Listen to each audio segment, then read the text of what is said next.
Hi everyone, and welcome back to Jackie's Homeroom, where today we're going to talk about the art of starting over. It can seem frightening, it can seem frustrating, but it can also seem surprisingly beautiful.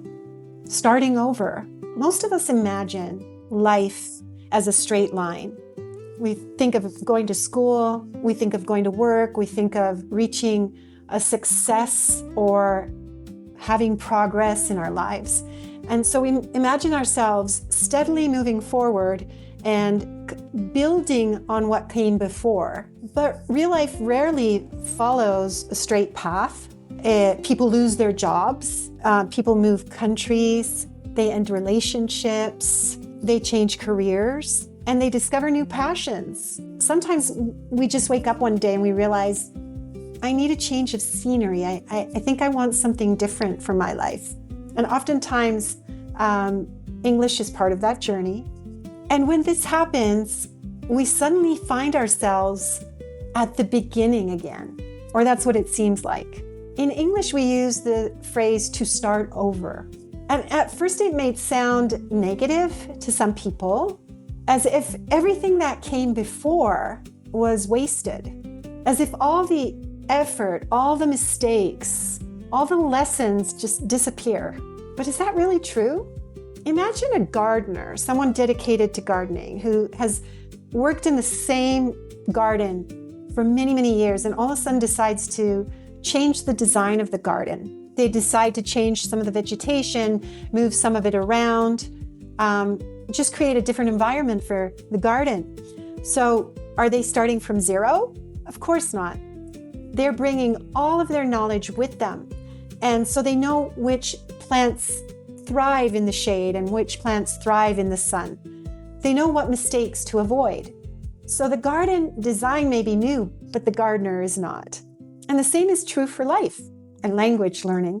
However, many of us look at a new beginning and see only what we don't know. We often forget to see everything we carry with us. We forget easily, but we have to remember that all our challenges that we faced before have left us with something valuable, a lesson, a skill, a new perspective, and a deeper understanding of ourselves.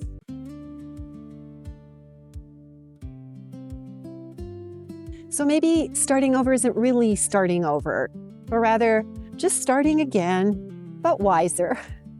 Which brings me to another useful phrasal verb, to pick yourself up. It means to recover after a disappointment. You continue anyway because something inside you tells you you're growing and it's worth it. You make the decision to take the next step, which reminds me of one of my favorite animations. When I was a child, a Christmas special, we called it, and it was called What Santa Claus is Coming to Town. And there's a wonderful scene where Santa, who's a very young Santa in the animated film, he meets the Winter Warlock, which is a big snow monster who lives out in a cave and who's very fearful. And he seems very scary because he's so full of fear. And somehow, young Santa, who's a very jolly person, manages to befriend him and begins to sing a beautiful song that has become kind of an anthem for me throughout my life. Whenever I feel a little bit fearful, or when I feel like it's hard to get started or to begin again or to start over, you'll find the definitions of these phrasal verbs in the handout, the free handout in the description. Anyway, so it's a beautiful song, and the message is so simple and so beautiful, because when you're afraid, when you're overwhelmed, when you're uncertain, or you're facing something new, you don't really have to see the entire journey to get started. You don't need all the answers all at once. You don't need perfect confidence. What you need to do is take that first step, and you need to put that first foot in front of the other. I will also put the video for you in the description so you can watch it. So once you put that first foot forward, then you can put the next foot and the next foot, and it becomes a little bit easier. Sometimes taking the first step is the hardest step, which reminds me of another phrasal verb I like to use, to move forward. Yeah, and that one, people get confused about that one a little bit because they think that moving forward always means moving quickly, progressing linearly, like forward, like in a straight line. It sounds simple, but we often misunderstand it. So we often also imagine that moving forward is like some dramatic transformation, or that we have this big breakthrough. Or maybe we think that suddenly everything becomes clear, like in the movies. Oh, okay, that was it. But it's often not like that, Most of the time, moving forward it looks much smaller than that.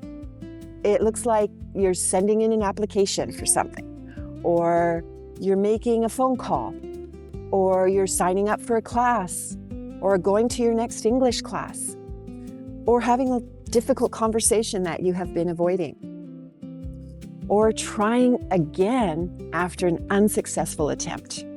In other words, moving forward is often very ordinary, and because it feels ordinary, we sometimes underestimate its power. When I think about adult learners, for example, we often tell ourselves that it's too late.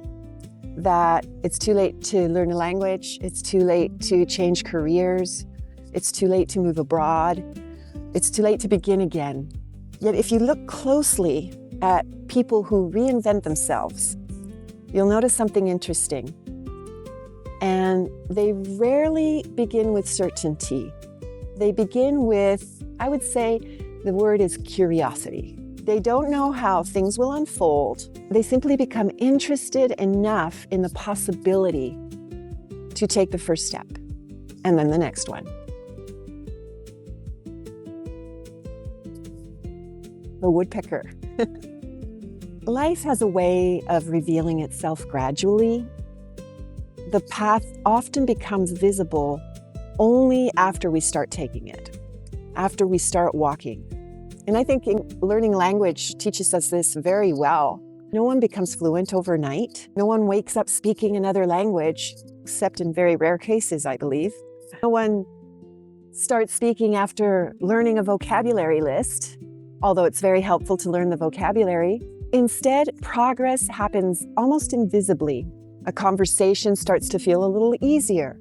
You start to identify more words when other people are talking. A book becomes more accessible as you advance in your English. And then one day, you realize you've traveled much farther than you thought. Especially when you're in the middle of the path, that middle period where you're not a beginner anymore and you're not far advanced.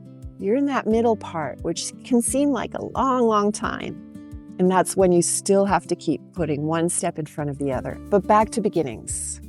When we're starting at the starting line, we tend to focus on everything we don't know. We're looking forward and seeing everything we don't know.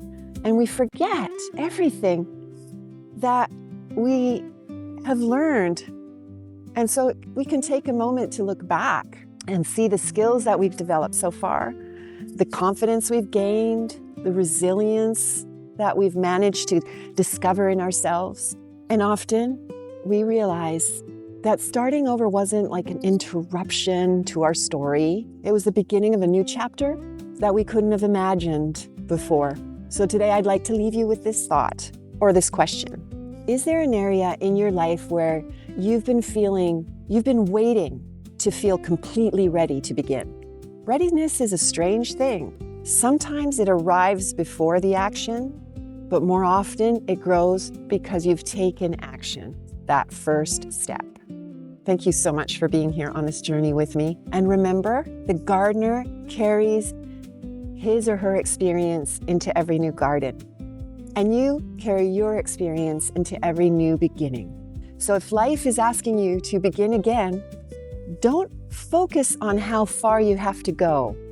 Focus on that next step and then put one foot in front of the other. I'll see you next time. Take care and don't forget to read and be kind. Bye for now.